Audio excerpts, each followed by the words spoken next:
네, 우리 다시 한번 하나님께 영광의 박수 올려드리겠습니다. 할렐루야.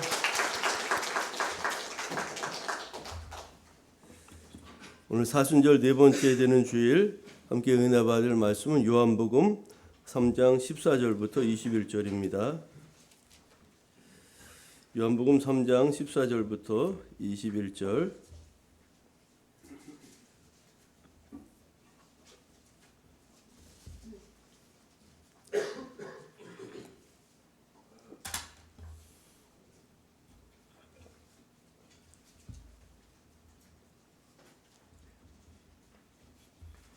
제가 말씀 묵독하겠습니다. 모세가 광야에서 뱀을 든 것 같이 인자도 들려야 하리니 이는 그를 믿는 자마다 영생을 얻게 하려 하심이니라. 하나님이 세상을 이처럼 사랑하사 독생자를 주셨으니 이는 그를 믿는 자마다 멸망하지 않고 영생을 얻게 하려 하심이라. 하나님이 그 아들을 세상에 보내신 것은 세상을 심판하려 하심이 아니요 그로 말미암아 세상이 구원을 받게 하려 하심이라. 그를 믿는 자는 심판을 받지 아니하는 것이요 그를 믿지 아니하는 자는 하나님의 독생자의 이름을 믿지 아니하므로 벌써 심판을 받은 것이니라.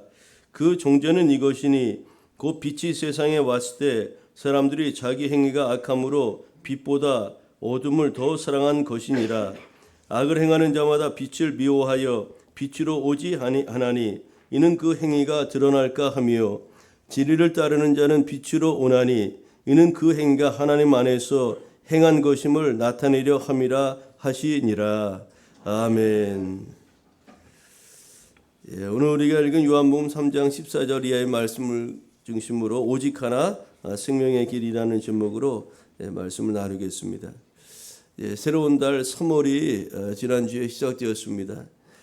새학년 새학기를 맞이한 우리 자녀들이 새로운 학교 생활 또 친구들과 또 선생님 다 만나게 되는데 우리 학교 한 주간 학교 생활 어떻게 잘 적응했는지 모르겠습니다.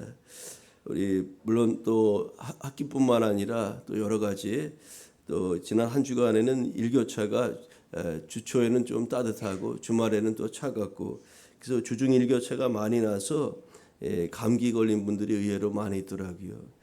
환절기에 감기로 힘들어하는 분들이 많이 있는데 더욱 건강 유의하시고 이제 곧 따뜻해질 겁니다. 봄 된다고 일찍 패션 쇼 하느라고 멋진 옷 입고 나가지 말고 따뜻하게 입고 다니시고 구비해서 다니시다가 패션 쇼는 패션 쇼대로 하시고 또 몸은 따뜻하게 이렇게 보호하시면서 봄을 이렇게 보내셨으면 좋겠습니다. 우리 서로 축복의 인사, 평화 인사 나누며 오늘 말씀 이어갑니다. 우리 옆에 분과 이렇게 인사할까요? 주님의 은혜와 평강이 함께하길 빕니다. 이렇게 인사하겠습니다. 네, 주님의 은혜와 평강이 함께하길 빕니다. 할렐루야. 오늘은 사순절 네 번째 주일인데요. 십자가를 향해서 걸어가시는 예수님은 자신이 세상의 유일한 구주 되심을 조금씩 드러내고 계십니다. 오늘의 성서일과 주제는 예수 구원의 십자가에 들리시다입니다. 예수님께서 구원의 십자가에 높이 들리셔서 이제 인류의 죄를 대속하시는 이제 그 길을 이제 걸어가시게 되는데 오늘 우리가 읽은 본문은 니고데모라는 유대 지도자가 예수님을 찾아와 나눈 대화에 이어진 그런 말씀입니다. 먼저 니고데모라는 사람이 예수님을 어느 날 밤에 찾아왔어요. 니고데모는 유대인의 관원이고 또 선헤드린 공회의 의원으로서 바리새파요 유대교에서 아주 큰 인물로 그렇게 알려진 사람입니다. 그런데 그가 밤에 한밤중에 예수님께 나와서 궁금했던 것 이것저것을 물어보았어요. 니고데모는 예수님 앞에 나와서 제일 먼저 예수님을 이렇게 호칭했습니다. 하나님께로부터 오신 분, 이렇게 예수님을 호칭했어요. 그 말을 들으니까 예수님이 아주 기분이 좋으신 것 같아요. 그렇지만 이렇게 해서 대화가 시작된 것입니다. 니고데모는 정통 바리새인이요 유대인의 관원으로서 율법을 통해서 구원을 얻을 수 있다고 믿었던 바리새파의 대표적인 그런 유대인으로서 유대교를 대표하는 인물 중에 한 사람이었습니다. 예수님을 그렇게 부르자 예수께서 니고데모가 당신은 하나님께로부터 오신 분으로 이렇게 고백하는 것을 듣자 이제 그와 대화의 문이 열리게 된 것이고, 예수님은 니고데모에게 인간은 오직 거듭남을 통해서만 구원을 얻을 수 있다는 것을 말씀하셨습니다. 니고데모는 유대인 관원으로 또 바리새파로 율법을 많이 알고 뛰어났던 사람이지만 그 예수님께서 말씀하시는 거듭남의 의미를 잘 이해하지 못하고, 태어난 사람이 어떻게 엄마 뱃속에 다시 들어갔다 태어날 수가 있느냐, 거듭 태어난다, 두 번 다시 태어난다는 것에 대한 그런 의문을 가지고 이제 예수님께 반문을 하는 겁니다. 거듭남의 진리에 무지한 그에게 주님께서는 사람은 오직 죄인을 회개케 하시는 성령의 역사를 통해서 거듭날 수 있다는 것을 가르쳐 주셨습니다. 그리고 우리가 이제 3장 5절에 이런 말씀을 하십니다. 사람이 물과 성령으로 나지 아니하면 하나님의 나라에 들어갈 수 없느니라. 이런 말씀을 예수께서 니고데모에게 말씀하신 겁니다. 아울러 주님은 죄인이 성령을 통해서 거듭나기 위한 그런 필수 조건으로서 두 가지를 제시하였는데, 첫째로는 모세가 광야에서 노뱀을 든 것처럼 예수님께서 구속사역의 성취를 위해서 십자가의 순환을 받아야 될 뿐만 아니라 또한 죄인에게 이같이 그리스도의 대속의 역사를 믿는 믿음이 있어야 된다는 것을 이제 니고데모에게 가르쳐 주었어요. 구원받기 위해서는, 성령을 통해서 우리가 거듭나서 구원받기 위해서는 먼저 예수님께서 십자가 대속 사건이 있어야 된다는 겁니다. 모든 인류를 위한 십자가 희생이 있어야 된다는 것이고, 또 아울러 구원받은 사람들은 그 예수께서 우리의 모든 죄와 허물을 위해 십자가 달려 돌아가셨다는 그 사실을 믿어야 된다는 것, 이것이 바로 구원의 조건이라는 것을 니고데모에게 알려주신 겁니다. 예수님은 오늘 본문 14절 15절을 통해서 자신의 십자가 고난을 이제 아신 것을 알 수가 있고요, 그 십자가 지시는 목적에 대해서 오늘 우리에게 밝히고 있습니다. 예수님은 자신의 십자가 대속 사건을 구약 시대에 그 모세가 광야에서 뱀을 든 것에 비유하셨는데, 이 두 사건이 지닌 공통점은 멸망의 위기에 처한 백성들을 구원하기 위한 방법이었다는 겁니다. 민수기 21장 4절부터 9절의 말씀을 보면 광야에서 원망불평하던 이스라엘 백성들이 불뱀에 물려서 이제 죽게 되죠. 그래서 큰 어려움을 당하게 됩니다. 그때 하나님은 모세에게 노뱀을 만들어서 장대에 높이 달라고 그렇게 말씀하셨습니다. 모세는 재앙을 만난 이스라엘 백성들을 구원하기 위해서 하나님 말씀에 순종하여 노뱀을 만들어 장대 위에 높이 매달았는데, 놀랍게도 장대 위에 달린 노뱀을 쳐다보는 자는 죽지 않고 다 살아났다고 성경은 민수기 21장에는 기록되어 있습니다. 예수께서는 자기 자신이 바로 이 노뱀과 같이 나무에 달려 들려야 된다는 것을 알고 있었고, 그 길을 이제 향해서 나아가야 된다고 이제 제자들에게 일러 주신 겁니다. 또 니고데모에게도 그 사실을 이제 이야기하였던 거죠. 여러분, 오늘의 본문은 독생자를 보내신 하나님의 사랑, 또 하나님 아들에 대한 믿음 여부에 따른 구원과 심판에 대한 우리 주님의 가르침을 소개하고 있는 우리 기독교 신학의 아주 정수와도 같은 그런 이제 말씀을 우리가 나누고 있습니다. 특별히 요한복음 3장 16절은 기독교 정수인 구원의 진리를 가장 명확하게 보여주는 것으로서 어떤 신학자들은 성경 속의 성경이다, 또 성경 말씀의 핵심이라고 그렇게 이제 부르기도 합니다. 여러분, 인간의 구원은 이 세상을 사랑하셔서 구원하기 위해서 보내신 그의 독생자이신 예수님을 믿음으로만 가능하며, 그를 믿지 않는 자는 누구도 영생에 이르를 수가 없다는 것이 예수께서 오늘 요한복음을 통해서 우리에게 가르치신 구원의 교리, 진리라고 할 수가 있습니다. 그것은 하나님께서 오직 예수 그리스도만을 구원의 길과 방편으로 세우셨기 때문에 그런 것입니다. 하나님의 심판을 피하고 우리가 영원한 생명에 이르는 길은 오직 하나, 예수 그리스도를 우리의 주님으로, 우리의 구세주로 받아들이고 믿는 데 있음을 우리가 다시 한번 오늘 말씀을 통해서 기억해야 하겠습니다. 이 선택은, 하나님 우리에게 선택의 그 자유의지를 주셨는데, 이 선택은 유예하거나 또 피할 수 없는 것으로서 믿거나 믿지 않거나 또 따르거나 또 따르지 않거나 반드시 우리가 그 여부를 선택해야만 하는 것입니다. 이것을 선택하지 않고 유의할 수 있는 사람은 이 세상에 아무도 없는 거죠. 오늘 본문을 통해서 우리에게 주시는 그런 오늘의 은혜를 좀 더 구체적으로 나누고자 합니다. 첫째로 십자가에 들리신 예수 그리스도 그분만이 우리의 유일한 구원의 희망이라는 것을 여러분 우리 오늘 본문을 통해서 우리에게 말씀하십니다. 오늘 16절을 보면 하나님께서 예수님을 이 땅에 보내신 동기와 목적이 나오는데 하나님께서 예수님을 이 땅에 보내신 동기, 하나님이 왜 예수님을 우리 가운데 보내셨을까요? 그 동기가 중요한데 이것은 바로 사랑입니다. 하나님 우리를 사랑하셔서 예수님 보내주신 것입니다. 하나님 우리를 사랑하셔서 이 땅에 주님의 교회들을 세우게 하신 것입니다. 사랑입니다. 동기가 사랑입니다. 다른 데 있는 것이 아닙니다. 인류의 계속된 불신앙과 죄악 가운데도 불구하고 하나님께서 여전히 인간을 사랑하신다는 그 사실은 참으로 놀랍고도 기가 막히지 않습니까? 우리는 십자가와 예수님을 생각할 때마다 우리를 향하신 하나님의 사랑을 잊지 말아야 하며 감사해야 한다는 겁니다.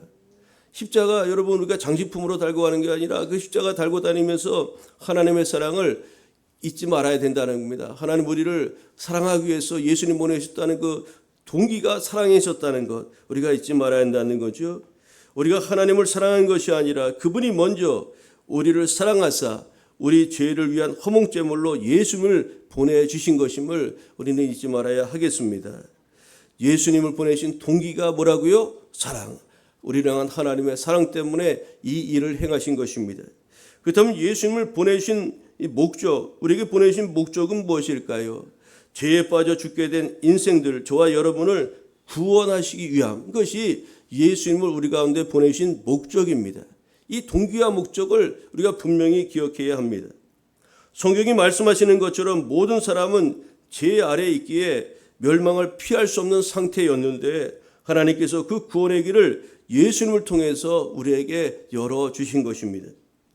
이 일은 율법이나 종교, 인간의 공로나 행위 등 다른 어떤 수단을 동원할지라도 불가능한 것이 바로 이 구원인데 여러분 유대인들은 율법을 통해서 율법에 소망이 있는 줄 알고 이것에 집착하였지만 율법을 더 지키면서 나아갈수록 율법은 사람을 의롭게 하는 것이 아니라 죄를 깨닫게 함으로써 그들은 더욱 절망 가운데 빠져갈 수밖에 없었던 겁니다. 하나님께서는 아주 오래전에 성경은 창세전이라고 말씀하는데 예수 그리스도를 통해서 인류를 구원하시기 위한 계획을 세우셨습니다. 이는 아주 창세전에 하나님께서 이미 세운 계획이셨는데 처음부터 이 모든 일을 계획해 놓으시고 때가 되매 그 아들 예수님을 우리에게 보내주신 것입니다. 그러므로 다른 길은 없습니다. 예수 그리스도만이 유일한 구원의 희망이라는 것을 우리는 놓지 말아야 하겠죠. 모든 사람은 예수 그리스도를 통해서만 하나님과 화목할 수가 있는 것입니다. 예수님을 믿기만 하면 하나님께서 우리를 의롭다 여겨주시고 거룩한 자녀로 삼아주신다는 것이 성경의 약속입니다. 그분은 여기에 다른 어떤 조건도 부과하지 않고 오직 예수 그리스도를 하나님께서 십자가 달려 돌아가시게 하셨다 3일 만에 부활하신 이 사건을 우리가 믿는 그 믿음만을 우리에게 요구하신다는 것을 우리가 기억해야겠습니다. 여러분 우리의 유일한 희망은 오직 예수 그리스도 예수님뿐이라는 것을 여러분 잊지 마시기를 바랍니다. 이 세상에는 예수님을 대신할 그 무엇도 존재하지 않습니다. 우리가 살아가면서 대체제라는 것이 있습니다. 우리가 중국집에 가면 짜장면을 많이 먹는데 오늘은 갑자기 짬뽕이 먹고 싶었어요. 그래서 짬뽕을 시켰는데 옆 테이블에서 짜장면 먹는 사람을 보면 그렇게 또 먹고 싶잖아요. 대체제라는 것이 있어요. 짜장면 대신에 짬뽕으로 대체할 수 있고 또 짬뽕 대신에 볶음밥으로 대체할 수가 있는 것 아닙니까? 우리의 식성을 이렇게 다른 음식으로 대체할 수 있는데 인류의 희망, 인류의 구원의 길은 다른 것으로 대체할 수가 있는 것이 없습니다. 오직 예수 그리스도 그분만이 하나님 앞에 나아갈 수 있는 유일한 길이요 진리라는 것을 우리는 잊지 말아야 하겠습니다. 그래서 예수께서 이렇게 말씀하죠. 내가 곧 길이요 진리요 생명이니 나로 말미암지 않고는 아버지께로 올 자가 없느니라. 여러분 이 진리의 말씀 우리가 분명히 기억해야 될 줄로 믿습니다. 여러분 예수님을 거부하는 사람들은 절망 가운데 죽게 되고 또 하나님은 예수의 이름 외에 천하에 구원받을 만한 다른 이름을 우리에게 주신 일이 없다고 사도행전 4장 12절 통해서 우리에게 분명히 말씀하셨습니다. 십자가에 들려신 예수 그리스도 그분이 우리의 유일한 희망이요 또 구원의 길이라는 것을 여러분 꼭 확신하시고 믿고 나아가시기를 바랍니다. 그것이 오늘 사순절 네 번째 주에 우리에게 주신 하나님의 첫 번째 은혜입니다. 두 번째 오늘 본문을 통해서 주시는 바 은혜는 무엇입니까? 영원구원. 영원구원은 하나님 아버지의 마음이라는 겁니다. 오늘 본문 17절을 보면 하나님께서 그 아들을 세상에 보내신 목적을 다시 한번 구체적으로 언급하고 있는 것을 볼 수가 있는데요. 우리가 16절은 참으로 너무나 많이 읽어서 대부분의 기독교인들이 암송하는 말씀인데 17절은 우리가 간과하는 경우가 많이 있어요. 16절이 너무나 주옥과 같은 말씀이기 때문에 17절을 놓칠 때가 있는데 17절은 16절을 더 보강해 주는 그런 아주 분명한 말씀이라는 거죠. 우리 17절 말씀을 한번 읽어볼까요? 하나님이 시작. 하나님이 그 아들을 세상에 보내신 것은 세상을 심판하려 하심이 아니요 그로 말미암아 세상이 구원을 받게 하려 하심이라. 아멘. 여러분 그렇습니다. 하나님이 독생자 예수님을 우리 가운데 보내신 것은 심판의 목적이 1차 목적이 아니라는 겁니다. 구원이 1차 목적인 겁니다. 심판은 2차적인 것이지 예수님을 보내신 첫 번째 목적은 구원에 있다는 것을 여러분 잊지 마시길 바랍니다. 그래서 우리가 두려운 거 또 염려 하나님에 대해서 두려운 마음 경외하는 마음 반드시 필요하지만 하나님이 심판하는 자로 그렇게만 우리가 무섭게 여길 것이 아니라 우리를 구원하시기 위해서 예수님 보내신 사랑의 하나님이시라는 것을 우리가 기억해야 한다는 거죠. 여러분 오늘 이 17절에 보면 근데 아주 중요한 것을 우리가 읽어야 된다는 거죠. 죄에 빠진 인생들을 향하신 하나님의 마음을 우리가 17절을 통해서 읽어야 된다는 겁니다. 여러분 하나님의 마음이 무엇일까요? 하나님은 인생이 죄 가운데 빠져 멸망당하는 것을 결코 원치 않으신다는 것입니다. 그것이 하나님의 마음이라는 겁니다. 그분은 모든 인생이 다 구원에 이르기를 원하십니다. 그래서 하나님이 여러분 우리 한 사람 한 사람을 하나님의 때에 부르셔서 주님의 자녀 삼으시고 구원의 길로 그렇게 이끌어가고 계시는 것 아니겠습니까? 사실 하나님은 한 영혼을 천하보다 귀하게 여기신다고 마태복음 16장 26절에 말씀하죠. 이것은 하나님께 있어서 인간이 너무나 특별한 존재, 너무나 사랑스러운 존재라는 것을 의미하는 겁니다. 여러분 인간은 다른 피조물과 달리 매우 특별한 존재로 하나님께서 창조하시지 않으셨습니까? 우리를 만드시고 보시기에 좋았다. 물론 다른 피조물도 하나님이 만드시고 좋았다고 말씀하셨지만 우리를 얼마나 사랑하신지 모릅니다. 그것은 우리 인간이 오직 유일하게 하나님의 형상으로 창조되었기 때문임을 알 수가 있어요. 사람은 하나님의 형상으로 Image of God, 하나님의 형상을 갖고 태어난 존재가 인간이라는 겁니다. 우리에게는 하나님의 그런 손품, 하나님의 그런 이미지가 인간에게는 담겨 있다는 거죠. 여러분 여기에 우리가 다른 사람을 귀히 여겨야 될 이유가 있는 것입니다.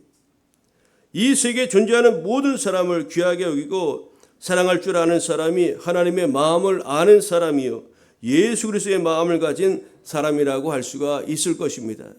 내 안에 다른 사람 안에 하나님의 형상이 있다는 겁니다.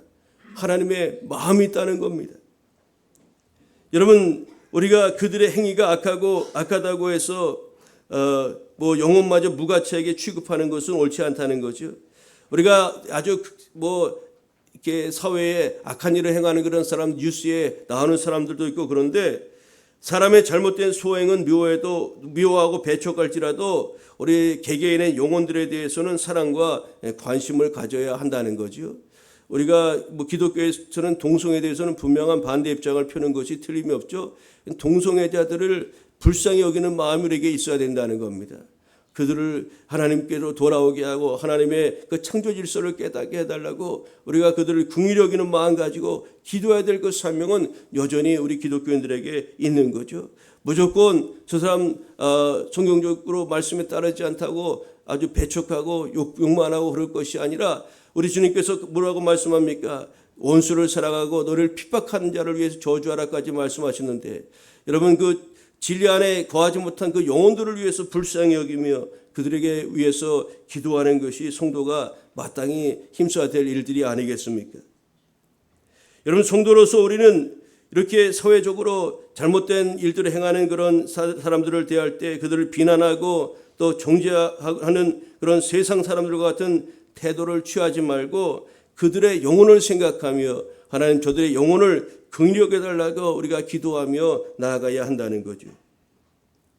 하나님은 사랑이시라고 요한일서에 말씀하죠. 하나님은 사랑이십니다. 사랑의 하나님께서는 죄인이 그 죄악 중에서 죽는 것까지도 전혀 기뻐하지 않으신다고 성경은 말씀합니다. 죄인이 우리가 죽는 것, 아주 극악무도한 사람이 죽는 것 우리는 기뻐할 수 있지 않습니까? 저 사람 잘 죽었다 그렇게 생각할 수가 있지만 에스겔 18장 23절에 보니까 이렇게 말씀합니다. 주 여호와의 말씀이니라. 내가 어찌 악인이 죽는 것을 조금인들 기뻐하랴. 그가 돌이켜 그 길에서 떠나 사는 것을 어찌 기뻐하지 아니하겠느냐라고 말씀하셨습니다. 하나님 우리에게 원하시는 것은 심판이 아니라 구원이라고 말씀하셨죠. 우리가 악인이 그냥 죽는 것이 아니라 그가 회개하고 주님 앞에 돌아와 하나님의 은혜와 복을 누리며 살아가는 것, 그것 하나님께서 정녕 원하시는 바라는 말씀 아닙니까? 하나님은 도리어 그들이 구원 얻기를 간절히 바라시는 분이라는 것을 성경은 말씀합니다. 디모데전서 2장 4절에도 이렇게 말씀하죠. 하나님은 모든 사람이 구원을 받으며 진리를 아는 데에 이르기를 원하시느니라 라고 말씀하였습니다. 여러분, 우리가 누가복음 15장에 보면 이른 양의 비유를 통해서도 죄인이 하나님께 회개하고 돌아오면 하늘에서 잔치가 열린다고 하나님 기뻐하신다는 그런 비유의 말씀을 하고 있는 것을 볼 수 있지 않습니까? 하나님의 사랑과 죄인을 구원하기 위한 그 동기와 목적을 알지 못하여 믿음을 거부하고 여전히 세상 가운데 살아가는 영혼들을 구원하는 것이 하나님의 마음이요 우리가 품어야 될 그런 마음이라는 것을 여러분 잊지 마시기를 바랍니다. 영혼 구원, 그것은 하나님의 마음이요 그 하나님의 마음을 우리의 마음으로 품는 것, 이것이 얼마나 성도들이 마땅히 지향해야 될 그런 모습 아니겠습니까? 오늘 사순절 네 번째 주일에 이 하나님의 마음이 오늘 우리의 마음이 되었으면 좋겠습니다. 오늘 본문을 통해서 주시는 세 번째 은혜는 무엇일까요? 하나님의 심판의 기준이 있는데 그것은 도덕적인 행위가 아니라 예수님과의 관계 속에서 이루어진다는 것을 우리는 본문을 통해서 깨달아야 하겠습니다. 오늘 18절을 보면 예수 믿기를 거부하는 이들에 대한 경고의 말씀이 나오죠. 그들은 이미 심판을 받았다고 말씀합니다. 이것은 인류가 시급히 풀어야 될 과제가 무엇인지를 알게 하는 그런 말씀이기도 한 거죠. 여러분, 사람들마다 지금 우리가 겪고 있는 인류의 시급한 과제가 무엇인지에 대해서 나름대로의 생각이 다 다릅니다. 어떤 사람들은 지금 인류가 당면한 과제 중에 가장 먼저 풀어야 될 것은 도덕성의 회복이라고 이야기합니다. 우리가 살고 있는 뉴스를 보면 어쩜 저렇게 끔찍한 일들이 많이 일어나고 있습니까? 그 질서가 무너지고 부모 자식 간의 관계도 깨어지고 얼마나 이 도덕적 타락과 혼란 속에서 우리가 살아가고 있습니까? 물론 도덕성의 회복이 절실하게 요청되는 시대가 오늘 우리 시대에 틀림이 없습니다. 오늘날 도덕은 땅에 떨어져 사회의 질서가 사라지고 있는 것이 현실이기 때문에 그렇습니다. 그런데 이것이 아주 중요한 시급한 과제임에 틀림없지만 이것이 인류의 가장 시급한 문제는 아니라는 사실입니다. 어떤 사람은 이 도덕성의 회복은 두 번째고 첫 번째는 무엇이냐 하면 사람들의 연합과 화합을 이루는 그런 에큐메니컬 운동, 이런 것들이 더 시급하다고 말하는 사람이 있어요. 지금 우리나라도 남북 간의 그런 분단 국가로 있고 또 이념이 다르잖아요. 또 우리 남한에서조차도 여러 가지 여야야 진보 이런 여러 가지 이념들이 존재하고 또 종교 간의 다름도 있고요. 인종 또 남녀노소의 차이도 있고 빈부격차 이런 것들의 여러 다름이 우리 사회 속에는 존재하고 있는 겁니다. 이제 이런 것들이 우리에게 갈등을 가져다 준다고 이야기하는 거죠. 그래서 이런 것들을 초월해서 우리가 모든 사람을 뭐 종교나 이념과 모든 것을 초월해서 우리가 하나 되는 것, 이런 에큐메니컬적인 그런 사회 운동이 우리에게 꼭 필요하다. 이것이 시급히 해결해야 될 가장 우선적으로 우리 사회에 필요한 그런 과제라고 말하는 사람도 있다는 거죠. 분열과 다툼, 전쟁이 만연한 이 땅에서 꼭 필요한 일로서 참으로 이 이야기도 일리가 있는 것 아니겠습니까? 하지만 여러분, 인류에게 가장 시급한 문제는 이것도 아니라는 겁니다. 이것도 너무나 중요한 것임에 틀림이 없지만 그러나 인류에게서 가장 시급한 문제는 이것이 아니라는 거죠. 인류가 당면한 가장 시급하고도 중요한 문제가 무엇일까요? 그것은 이 세상이 하나님의 심판 아래 있다는 사실입니다. 다시 말해 하나님의 심판 아래 벗어나는 일이야말로 인류가 가장 시급히 해결해야 될 그런 과제라고 할 수가 있는 것이죠. 어떻게 하면 그럼 이 문제를 우리가 해결할 수가 있을까? 그것은 바로 하나님께서 구원의 유일한 방편으로 제시하신 예수 그리스도를 믿는 것, 예수 그리스도 안에서 우리가 살아가는 것이라고 할 수가 있습니다. 여러분, 그렇습니다. 예수님과 우리가 어떤 관계를 유지하느냐가 그것이 희망과 절망을 결정한다는 것을 여러분 오늘 본문은 우리에게 말씀하고 있지 않습니까? 도덕적인 흠이 없고 완전한 사람일지라도 여러분 그런 사람은 사실 없어요. 성경에는 의인은 없나니 하나도 없다고 말씀하고 있지 않습니까? 물론 다른 사람에 비해서 상대적으로 도덕적으로 흠이 없고 또 완전한 사람이라 할지라도 그가 예수님을 믿지 아니하면 심판에 이를 수밖에 없다고 성경은 말씀하고 있다는 거죠. 반면에 아무리 흉악한 죄인이라 할지라도 자신의 죄와 허물을 자복하고 회개하며 예수님을 믿으면 그는 영적으로 모든 죄를 용서함 받고 하나님 약속의 나라에 들어가게 된다는 것이 우리 예수님이 주님 우편에 달린 강도의 그 사건을 통해서 우리에게 일러주시는 바가 아니겠습니까? 네가 오늘 나와 함께 낙원에 이르리로다. 여러분, 성경은 분명히 말씀합니다. 히브리서 9장 27절 28절에 한 번 죽는 것은 사람에게 정해진 것이요 그 후에는 심판이 있으리니 이와 같이 그리스도도 많은 사람의 죄를 담당하시려고 단번에 들이신 바 되셨고 구원에 이르게 하기 위하여 죄와 상관없이 자기를 바라는 자들에게 두 번째 나타나시리라고 말씀하였습니다. 여러분, 인간을 심판하신 하나님의 기준은 예수님과의 관계, 즉 그분을 믿느냐 믿지 않느냐의 여부로 판가름 난다는 것을 말씀하고 있는 것이죠. 여러분, 코로나가 우리 몇 년 전에 전 세계 팬데믹으로 찾아왔죠. 전 세계가 동시다발적으로 3년 동안 코로나의 그 아픔을 경험했습니다. 그래서 코로나로 인해서 여러분 엄청난 희생의 대가를 치르지 않았습니까? 예기치 못한 그 일들도 말미암아 죽음이 우리 앞에, 육신의 죽음이 우리 앞에 그렇게 찾아온 겁니다. 아무도 예상치 못한 일들이 우리 앞에 찾아왔다는 거죠. 한 번 죽는 것은 정해진 것이라는 겁니다. 육신의 장막을 언제 하나님께서 거두어가실지 아는 사람은 한 사람도 없어요. 분명한 것은 그 죽음을 우리가 누구든지 맞이하게 된다는 거죠.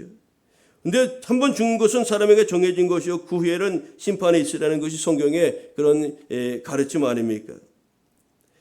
여러분, 사람의 기준으로 볼 때 의인과 죄인이 있을 수가 있어요. 비교해 보면 이 사람이 더 낫다, 저 사람이 덜하다, 그렇게 사람의 기준으로 의인이니 죄인인지를 우리가 나눌 수가 있지만 하나님 기준으로 본다면 모든 인간은 죄인일 뿐이며 예수님을 통하지 않고서는 죄의 문제를 해결할 길이 전혀 없는 것입니다.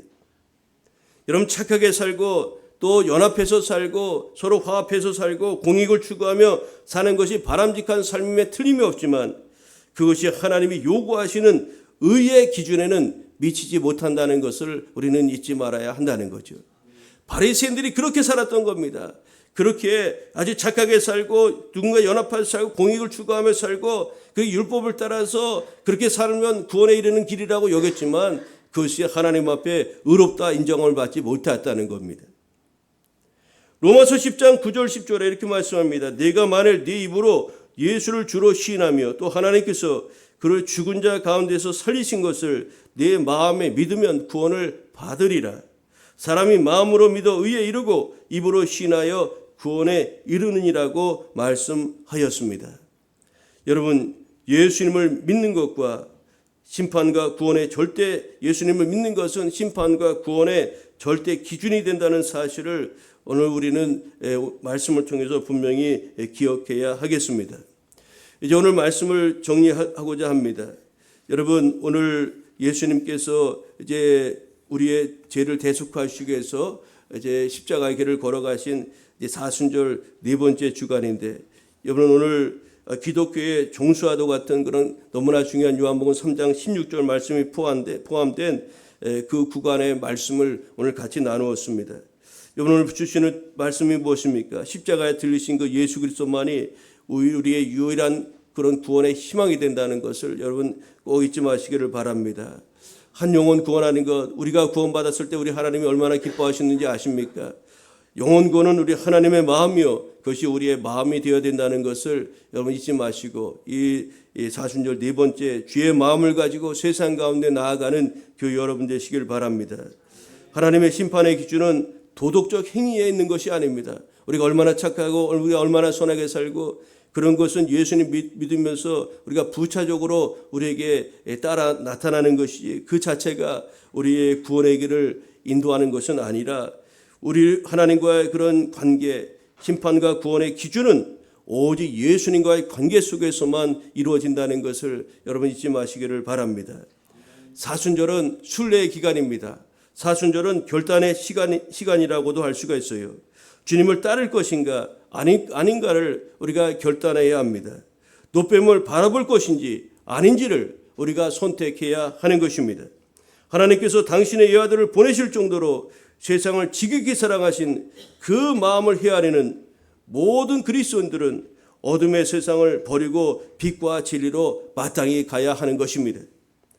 이 선택은 미룰 수 없는 바로 지금 우리 앞에 있는 문제인 것입니다. 성경이 알려주는 우리가 사는 길은 분명하고도 명확합니다. 그것은 길이요 진리요 생명이신 예수님을 바라보며 나아가야 한다는 것입니다. 이 사순절 네 번째 주간에 길이요 진리요 생명 되신 예수님을 더욱 바라보며 오늘 주신 말씀을 우리 삶에 적용하면서 승리의 한 주간 살아가는 교회 여러분 되시기를 우리 주님의 이름으로 축복합니다. 기도하겠습니다. 사랑의 하나님, 감사합니다. 사순절 네 번째 주일에 저희들 주님 전으로 부르셔서 또 주님을 찬양하게 하시고 또 말씀을 통해 은혜 나누게 하심을 감사합니다. 저 하나님 아버지, 십자가에 들리신 예수 그리스도 주님만이 우리의 유일한 구원의 희망이 된다는 것, 또 영혼 구원 우리 하나님 아버지의 마음이라는 것과 또 하나님의 심판과 구원의 기준은 오직 예수님과의 관계 속에서만 이루어진다는 것을 살펴보았습니다. 주님, 오늘 주신 말씀 우리 마음에 새기고 사순절 네 번째 주간 더욱 주님 의지하고 믿음으로 나아가 승리하는 주의 거룩한 성도들 우리 모두 되게 하여 주옵소서. 감사드리오며 예수님의 이름으로 기도합니다. 아멘.